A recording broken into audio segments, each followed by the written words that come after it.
हुए थे। उसके बाद अखिल एक बड़ा सा छक्का मारने के बाद आउट हुए और इसी ओवर में प्रिंस आउट होने की वजह से आदर्श को आना पड़ा है मैदान पे। अब दो नए बल्लेबाज हैं बीच में और ऐसा लग रहा है फिर से थर्ड अंपायर को रेफरल यहां पे किया गया है कि नहीं, एलबीडब्ल्यू के लिए क्या, क्योंकि राउंड द विकेट आए थे ध्रुव। यहां से अक्सर देवांग एलबीडब्ल्यू पाना बहुत मुश्किल होता है, खास तौर से अगर आप मीडियम पेसर हो और उतनी रिवर्स स्विंग भी देखने को नहीं मिली। अगर आप, मैं मानता हूं अगर कि आप ऑफ स्पिनर हो तो एक मौका बन सकता था, लेकिन फिर भी एक बार देखना पड़ेगा क्योंकि तीसरे अंपायर का निर्णय मांगा गया है यहां पर। लेकिन मेरा मानना है कि नॉट आउट करार दिया जाएगा। जहां तक नो बॉल का सवाल है, बिल्कुल सही, नो बॉल नहीं थी, लेकिन देखना है ये लेग स्टंप के बाहर गिरी थी, बहुत ही बाहर, और कोई मौका नहीं यहां पर। हरा बटन दबेगा और नॉट आउट करार दिए जाएंगे।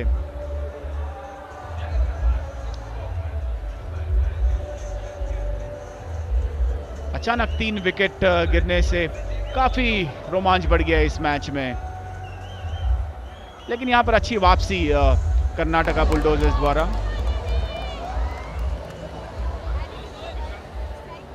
उत्सुक है, थोड़े बहुत चिंतित, लेकिन आनंद लेते हुए इस मैच का। जी हां, फिलहाल कमाल का ओवर, 2 डॉट बॉल्स जिनमें से एक में बड़ा विकेट मिला है ध्रुव को। एक बार फिर बैट से लगी जरूर गेंद और एक अपील की कोशिश जरूर की थी। आपको बताया कि बॉलर जो हैं ध्रुव वो वैसे वास्तविक लाइफ में पूरी तरह से डेफ एंड म्यूट हैं, यानी और भी गौरतलब है और भी काबिले तारीफ है कि कितनी अच्छी क्रिकेट खेलते हैं वो। बहुत निरंतरता के साथ बल्लेबाजी करते रहे और अच्छी गेंदबाजी भी कर रहे हैं।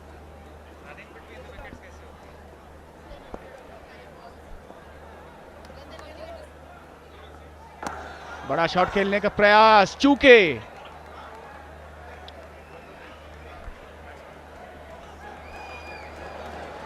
सचिन जोशी चिंतित, और यहां पर दोनों खेमों में हमने देखा एक खेमा काफी चिंतित, लेकिन यहां पर कर्नाटका काफी पॉजिटिव सोच के साथ, सकारात्मक सोच के साथ।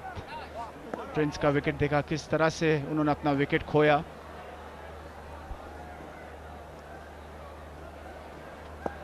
बहुत अच्छी गेंदबाजी यहां पे कर रहे हैं, जिस तरीके से राउंड द विकेट बिल्कुल ब्लॉक होल के आसपास गेंदबाजी कर रहे हैं, तो बल्लेबाज के लिए बिल्कुल रूम नहीं मिल रहा, जिसे कहा जा सकता है अंडर द बॉल नहीं कर पा रहे हैं और उसके वजह से बड़े शॉट्स नहीं मार पा रहे। धर्म तेज जो कि नए बल्लेबाज के तौर पे आए थे थोड़ी देर पहले, उनके साथ साथ आदर्श दूसरी ओर।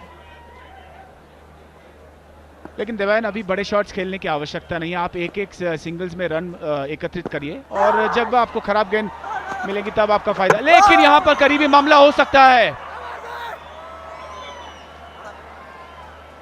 फिर से तीसरे अंपायर के पास ये निर्णय, और अगर ये विकेट गिर गया तो एक बहुत ही बड़ा झटका होगा तेलुगु वॉरियर्स के लिए। देखते हैं क्या होगा।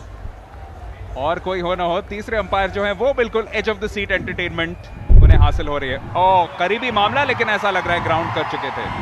फिर से अच्छी basics, grounding the bat, running it into the ground. Bat बिल्कुल घसीटा उन्होंने, पूरा स्ट्रेच करके घसीटा, और शायद इसी के कारण बच जाएंगे। ये छोटी छोटी बातें बहुत ही मायने रखती हैं।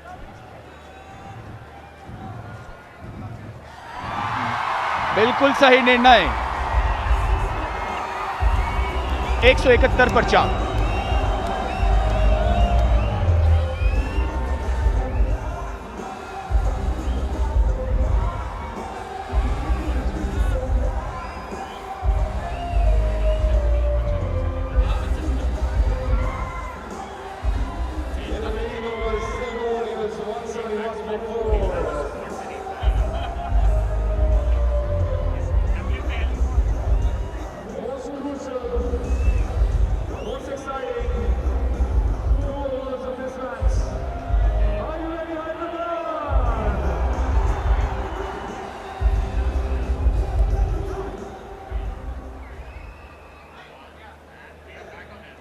12 गेंदों पे 17 रनों की जरूरत है यहाँ पे। तेलुगु वॉरियर्स अगर ये कर ले तो दो चीजें हो जाएंगी, 2013 के फाइनल का वो हिसाब चुकता कर लेंगे और कर्नाटका बुलडोजर्स का जो 8 मैच विनिंग स्ट्रीक रहा है इस सीसीएल में, उसे तोड़ने में भी कामयाब रहेंगे।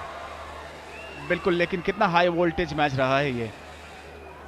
चैंपियन टीम का मुंह तोड़ जवाब देती हुई यहाँ पर तेलुगु वॉरियर्स। कड़ा संघर्ष देखने को मिला है, अच्छी क्रिकेट देखने को मिली है और फिर से एक वाइड होगा शायद, नहीं शायद टकराई थी और बिल्कुल सही निर्णय अंपायर द्वारा, leg bye. 11 balls, 16 runs. Karnataka bulldozers के नजरिए से एक चीज इंपॉर्टेंट कि एक गेंद यहां पे इसे गिना जाएगा। 172 पे 4, यानी अभी भी 16 रनों की जरूरत सिर्फ 11 गेंदों पर। और एक चीज जो हम बिल्कुल इस पारी की शुरुआत से हमारे साथी कमेंटेटर्स भी कह रहे थे कि इस पूरे triple x energy drink CCL powered by Parle 2020 cookies में बाकी बल्लेबाजों को मौका नहीं मिला है, लेकिन उसके बावजूद पारी किनारा और आज पूरी तरह से भाग्य ने साथ दिया है तेलुगु वॉरियर्स का। भाग्यशाली 4, बाहरी किनारा लगा था, 30 गज के दायरे के अंदर शॉट था लेकिन उसके पास कोई मौका नहीं। बड़ा शॉट खेलने का प्रयास, लेकिन भाग्य ने पूरी तरह से साथ दिया यहाँ पर। और कितनी नाराज है मोहतरमा, देखिए। और अब दबाव थोड़ा सा कम होगा तेलुगु वॉरियर्स के बल्लेबाजों पर। और इस बार बड़ा शॉट, बेहतरीन टाइमिंग, 6 रन। मुंह तोड़ जवाब दिया गेंदबाज का, तमाचा। और इमोशन देखिए दोनों बल्लेबाजों का, एक दूसरे को झप्पी देते हुए बिल्कुल मैदान के बीचों बीच। जानते हैं कि यह बहुत बड़ा शॉट है। इस शॉट से लगभग अब जीत के बहुत करीब आ चुकी है तेलुगु वॉरियर्स की टीम। अब सिर्फ 6 रन और, यानी एक और बड़ा शॉट और उस 8 मैच विनिंग स्ट्रीक को तोड़ चुकी होगी तेलुगु वॉरियर्स। पिछली 2 गेंदों में 10 रन आए और मैच का पलड़ा पूरी तरह से अब तेलुगु वॉरियर्स की ओर।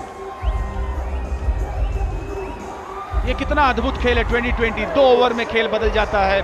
और यहां पर हमने देखा केवल 2 गेंद में मैच पलट गया पूरी तरह से। केवल 6 रन चाहिए और 9 गेंदें बचे हैं। और इसी के साथ छक्का और तेलुगु वॉरियर्स ने यह मैच जीत लिया है बड़े शानदार तरीके से। ऐतिहासिक जीत मानता हूं। कर्नाटका बुलडोजर्स ने लगातार 8 मैच जीती थी, लेकिन आज यहां पर इतिहास रचा है तेलुगु वॉरियर्स ने। 3 बॉल में 16 रन मार दिए और ये मैच जीता। बहुत ही अहम मैच तेलुगु वॉरियर्स के लिए और ग्रुप चैंपियन बन गई है इस ग्रुप में। खुशी और उल्लास देखिए, खासतौर से दिलीप वेंगसरकर भी दौड़ कर आए ग्राउंड में, कितने खुश। और शानदार प्रदर्शन सभी खिलाड़ियों द्वारा। गेंदबाजों ने भी कर्नाटका जैसी टीम को 187 में रोक के रखा था, लेकिन यहां पर पीछा बड़े शानदार तरीके से किया। सभी बल्लेबाजों का योगदान काबिले तारीफ। सचिन जोशी ने अच्छी शुरुआत की थी, उसके बाद प्रिंस ने शानदार 67 रन बनाए और ये बने हीरो। करण ने बनाए शानदार 16 रन जो आखिर में बनाए 3 गेंदों में। मैच जिताओ पारी कहना चाहूंगा। ये खासा दबाव था तेलुगु वॉरियर्स के ऊपर, लेकिन 3 गेंदों में 16 रन और मैच जितवाया अपनी टीम को।